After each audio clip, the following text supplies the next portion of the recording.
ಚಿತ್ರದುರ್ಗದ ರೇಣುಕಾಸ್ವಾಮಿಯನ್ನ ಬೆಂಗಳೂರಿಗೆ ಕರೆಸಿ ಪ್ಲಾನ್ ಮಾಡಿ ಡಿ ಗ್ಯಾಂಗ್ ಕೊಲೆ ಮಾಡಿದೆ. ಈ ಪ್ರಕರಣಕ್ಕೆ ಸಂಬಂಧಪಟ್ಟ ಹಾಗೆ 4 ಆರೋಪಿಗಳನ್ನ ಚಿತ್ರದುರ್ಗಕ್ಕೆ ಕರೆದೊಯ್ಯೋದಕ್ಕೂ ಕೂಡ ಸಿದ್ಧತೆ ಮಾಡಿಕೊಂಡಿದ್ದಾರಂತೆ.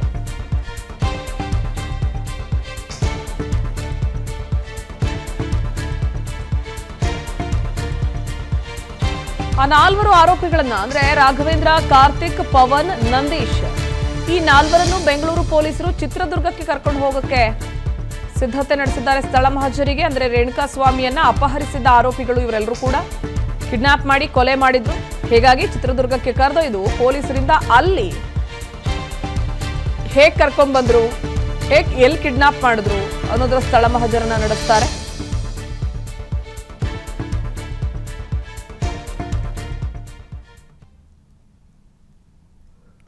ಚಿತ್ರದುರ್ಗದಿಂದ ಕಿಡ್ನಾಪ್ ಮಾಡಿ ಈ 4 ಬೆಂಗಳೂರಿಗೆ ಕರ್ತಂದಿದ್ರು. ಪಟ್ಟಣಗೆರೆಯಲ್ಲಿರುವ ಶೆಡ್ಗೆ ತಂದು ಬಿಟ್ಟಿದ್ರು. ಮೃತ ರೇಣುಕಾಸ್ವಾಮಿ ತಾಯಿ ಹಾಗೆ ಅವರ ಪತ್ನಿ ಹೇಳೋ ಪ್ರಕಾರ ಮಧ್ಯಾಹ್ನ ಊಟಕ್ಕೆ ಬರಲ್ಲ, ಫ್ರೆಂಡ್ಸ್ ಸಿಕ್ಕಿದ್ದಾರೆ, ಹಳೆ ಫ್ರೆಂಡ್ಸು, ಊಟಕ್ಕೆ ಹೋಗ್ತಾ ಇದ್ದೀನಿ, ಸಂಜೆ 7:30ಗೆ ಬರ್ತೀನಿ ಅಂತ ಹೇಳಿದ್ರಂತೆ ರೇಣುಕಾಸ್ವಾಮಿ. ಆದರೆ 7:30ಗೆ ಫೋನ್ ಮಾಡಿದಾಗ ನಂಬರ್ ಸ್ವಿಚ್ ಆಫ್ ಆಗಿದೆ. ಹೆಚ್ಚಿನ ಡೀಟೇಲ್ಸ್ ನೀಡ್ತಾರೆ ಪ್ರತಿನಿಧಿ ಶರತ್, ನೇರ ಸಂಪರ್ಕದಲ್ಲಿ ಜಾಯ್ನ್ ಆಗಿದ್ದಾರೆ. ಶರತ್, ಒಂದು ಕಡೆ ಮಹಿಳಾ ಸಾಂತ್ವನ ಕೇಂದ್ರದಿಂದ ಪವಿತ್ರ ಗೌಡ ಠಾಣೆಗೆ ಶಿಫ್ಟ್ ಆಗಿದ್ದಾರೆ, ಮತ್ತೊಂದು ಕಡೆ ಚಿತ್ರದುರ್ಗಕ್ಕೆ ಕರ್ಕೊಂಡು ಹೋಗೋದಕ್ಕೆ ಅಧಿಕಾರಿಗಳು ಸ್ಥಳ ಮಹಜರಿಗೆ ಸಿದ್ಧತೆಯನ್ನು ನಡೆಸ್ಕೊಳ್ತಾ ಇದ್ದಾರೆ. ಒಟ್ಟಾರೆ ಇಡೀ ಪ್ರಕರಣಕ್ಕೆ ಸಂಬಂಧಪಟ್ಟ ಹಾಗೆ ರಾತ್ರಿ ಇಡೀ ವಿಚಾರಣೆ ಕೂಡ ನಡೀತು. ಏನೆಲ್ಲ ಆಯ್ತು ಡೆವಲಪ್ಮೆಂಟ್ಸ್ ಮಾಹಿತಿ ನೀಡ್ತಾ ಹೋಗೋದಾದ್ರೆ? ಖಂಡಿತ ಪವಿತ್ರ, ರೇಣುಕಾಸ್ವಾಮಿ ಕೊಲೆ ಪ್ರಕರಣಕ್ಕೆ ಸಂಬಂಧಪಟ್ಟಂತೆ ಈಗಾಗಲೇ ದರ್ಶನ್ ಹಾಗೂ ಪವಿತ್ರ ಗೌಡ ಸೇರಿದಂತೆ ಒಟ್ಟಾರೆಯಾಗಿ 13 ಜನ ಆರೋಪಿಗಳನ್ನ ಈಗಾಗಲೇ ಅರೆಸ್ಟ್ ಮಾಡಿಕೊಂಡು ಸತತವಾಗಿ 3ನೇ ದಿನವೂ ಕೂಡ ವಿಚಾರಣೆ ಮುಂದುವರೆದಿರುವಂತದ್ದು. ನಾನೀಗ ಪ್ರಸ್ತುತವಾಗಿ ಅನ್ನಪೂರ್ಣೇಶ್ವರ ನಗರ ಪೊಲೀಸ್ ಠಾಣೆಯ ಮುಂಭಾಗದಲ್ಲಿ ಅಷ್ಟು ಜನ ಆರೋಪಿಗಳನ್ನ 13 ಜನ ಆರೋಪಿಗಳನ್ನ ಇದೇ ಪೊಲೀಸ್ ಠಾಣೆಯಲ್ಲಿ ಇರಿಸಿರುವಂತದ್ದು. ಪವಿತ್ರ ಗೌಡರನ್ನ ಇದುವರೆಗೆ 2 ದಿನಗಳ ರಾತ್ರಿಯ ಕಾಲದಲ್ಲಿ ಮಹಿಳಾ ಸಾಂತ್ವನ ಕೇಂದ್ರದಲ್ಲಿ ಇರಿಸಲಾಗಿತ್ತು. ಅದಾದ ನಂತರ ಪ್ರತಿದಿನ ಬೆಳಿಗ್ಗೆ ವಿಚಾರಣೆಗಾಗಿ ಪವಿತ್ರ ಗೌಡ ಪೊಲೀಸ್ ಠಾಣೆಗೆ ಕರೆತರಲಾಗ್ತಿದೆ. ಇಂದು ಕೂಡ ಈಗ ಕೆಲವೇ 5 ನಿಮಿಷಗಳ ಮುಂಚೆ ಪವಿತ್ರ ಗೌಡರನ್ನ ಮಹಿಳಾ ಸಾಂತ್ವನ ಕೇಂದ್ರದಿಂದ ಅನ್ನಪೂರ್ಣೇಶ್ವರಿ ನಗರ ಪೊಲೀಸ್ ಠಾಣೆಗೆ ಕರೆತರಲಾಗಿದೆ. ನೀವು ಈಗ ಗಮನಿಸ್ತಾ ಇರುವಂತದ್ದು ಮೃತದೇಹವನ್ನು ಸಾಗಿಸಲಿಕ್ಕೆ ಬಳಸಿದಂತಹ ಸ್ಕಾರ್ಪಿಯೋ ಕಾರ್ ಏನಿದೆ ಅದನ್ನ ನಿನ್ನೆ ರಾತ್ರಿ ಕಾಮಾಕ್ಷಿಪಾಳ್ಯ ಪೊಲೀಸರು ವಶಕ್ಕೆ ಪಡೆದುಕೊಂಡಿರುವಂತದ್ದು. RR ನಗರದಲ್ಲಿರುವಂತಹ ದರ್ಶನ್ ಅಭಿಮಾನಿ ಸಂಘದ ಅಧ್ಯಕ್ಷನ ಮನೆಯಲ್ಲಿ ಪತ್ತೆಯಾದಂತಹ ಈ ಕಾರ್ ಪುನೀತ್ ಎಂಬುವರ ಹೆಸರಿನಲ್ಲಿ ಇದೆ. ಈ ಕಾರನ್ನ ನಿನ್ನೆ ರಾತ್ರಿ ಕಾಮಾಕ್ಷಿಪಾಳ್ಯ ಪೊಲೀಸರು ವಶಕ್ಕೆ ಪಡೆದುಕೊಂಡಿರುವಂತದ್ದು. ಈ ಕಾರ್ ಪ್ರಮುಖವಾದ ಸಾಕ್ಷಿಯಾಗುತ್ತೆ. ಕಾರಣ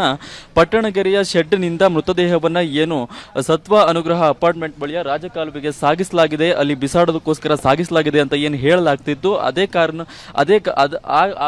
ವಿಚಾರವಾಗಿ ಪ್ರಮುಖವಾದ ಸಾಕ್ಷಿಯಾಗಿ ಈ ಕಾರ್ ಮಾರ್ಪಾಡಾಗುತ್ತೆ. ಇನ್ನು ಪವಿತ್ರ ಗೌಡರನ್ನ ವಿಚಾರಣೆಗಾಗಿ ಇಲ್ಲಿಗೆ ಕರೆತರಲಾಗಿದೆ. ಇನ್ನು ನಿನ್ನೆ ಕೂಡ ಒಂದಿಷ್ಟು ಸ್ಥಳ ಮಹಜರು ಏನು ಪಟ್ಟಣಗೆರೆಯ ಶೆಡ್ ಆಗಿರ್ಬೋದು, ಹಾಗೆ ಮೃತದೇಹವನ್ನು ಬಿಸಾಡಿದಂತಹ ಸ್ಥಳ ಆಗಿರ್ಬೋದು, ಎಲ್ಲ ಕಡೆಯೂ ಕೂಡ ಸ್ಥಳ ಮಹಜರು ಏನು ನಡೆದಿತ್ತು. ಇನ್ನು ಚಿತ್ರದುರ್ಗಕ್ಕೆ ಸ್ಥಳ ಮಹಜರು ಬಾಕಿ ಇರುವಂತದ್ದು. ಚಿತ್ರದುರ್ಗಕ್ಕೆ 4 ಜನ ರಾಘವೇಂದ್ರ, ಪವನ್ ಮತ್ತೆ ನಂದೀಶ್ ಸೇರಿದಂತೆ ಒಟ್ಟು 4 ಜನ ಆರೋಪಿಗಳನ್ನ ಸ್ಥಳ ಮಹಜರಿಗೆ ಕರೆದುಕೊಂಡು ಹೋಗುವಂತಹ ಸಾಧ್ಯತೆ ಇದೆ. ನೀವೀಗ ಗಮನಿಸುತ್ತಿರುವಂತಹ 2 ವಾಹನಗಳನ್ನ ಚಿತ್ರದುರ್ಗಕ್ಕೆ 4 ಜನ ಆರೋಪಿಗಳನ್ನ ಸ್ಥಳ ಮಹಜರಿಗೆ ಕರೆದುಕೊಳ್ಳುವ ಸಾಧ್ಯತೆ ಇರುವುದರಿಂದ 2 ವಾಹನಗಳ ಈಗಾಗಲೇ ಪೊಲೀಸ್ ಅಧಿಕಾರಿಗಳು ಠಾಣೆಯ ಮುಂಭಾಗದಲ್ಲಿ ಕರೆದುಕೊಂಡು ಬಂದು ನಿಲ್ಲಿಸಿದ್ದಾರೆ. ನಿನ್ನೆ ತಡರಾತ್ರಿಯವರೆಗೂ ಕೂಡ ಎಲ್ಲಾ ಆರೋಪಿಗಳಿಗೆ ಒಂದಿಷ್ಟು ಮಟ್ಟಿಗಿನ ಡ್ರಿಲ್ ನಡೆದಿದೆ. ಅನ್ನ ಸಾಂಬಾರನ್ನ ಊಟ ಮಾಡಿ ಮಲಗಿದ್ರು ಎಲ್ಲ ಆರೋಪಿಗಳು. ಹಾಗೆ ಮೊದಲನೇ ದಿನ ದರ್ಶನ್ ಅವರು ಸ್ವಲ್ಪ ಮಟ್ಟಿಗೆ ಚಿಂತಾಕಾಂತರಾಗಿದ್ರು. ಆದ್ರೆ ಇವತ್ತಿಗೆ ನಿನ್ನೆ ಸ್ವಲ್ಪ ಮಟ್ಟಿಗೆ ನಿದ್ದೆಗೆ ಕೂಡ ಜಾರಿದ್ರು ಅನ್ನುವಂಥ ವಿಷಯ ಬೆಳಕು ಬರ್ತಾ ಇದೆ. ಹಾಗೆ ಪವಿತ್ರ ಗೌಡ ಅವರು ಕೂಡ ಕೊಂಚ ಮಟ್ಟಿನ ಪಶ್ಚಾತ್ತಾಪವನ್ನು ಪಡ್ತಾ ಇದ್ದಾರೆ ಅನ್ನುವಂಥ ವಿಚಾರ ಕೂಡ ಬೆಳಕಿಗೆ ಬರ್ತಾ ಇರುವಂತದ್ದು.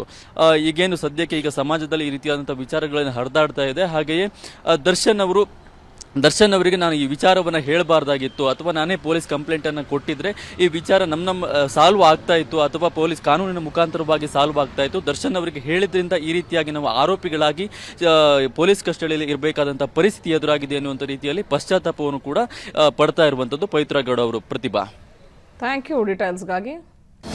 ಅನುಕ್ಷಣದ ಸುದ್ದಿಗಳಿಗಾಗಿ ವಿಸ್ತಾರ ನ್ಯೂಸ್ ಯೂಟ್ಯೂಬ್ ಚಾನೆಲ್ ಸಬ್ಸ್ಕ್ರೈಬ್ ಮಾಡಿ. ಹೊಸ ಸುದ್ದಿಗಳ ನೋಟಿಫಿಕೇಶನ್ಗಾಗಿ ಬೆಲ್ ಐಕಾನ್ ಕ್ಲಿಕ್ ಮಾಡಿ. ಲೇಟೆಸ್ಟ್ ಅಪ್ಡೇಟ್ಸ್ಗಾಗಿ www.vistaranews.com ವೆಬ್ಸೈಟ್ಗೆ ವಿಸಿಟ್ ಮಾಡಿ. ಅಂಗೈಯಲ್ಲೇ ಜಗತ್ತಿನ ಸುದ್ದಿ ತಿಳಿಯಲು ವಿಸ್ತಾರ ನ್ಯೂಸ್ ಕನ್ನಡ ಆಪ್ ಡೌನ್ಲೋಡ್ ಮಾಡಿ.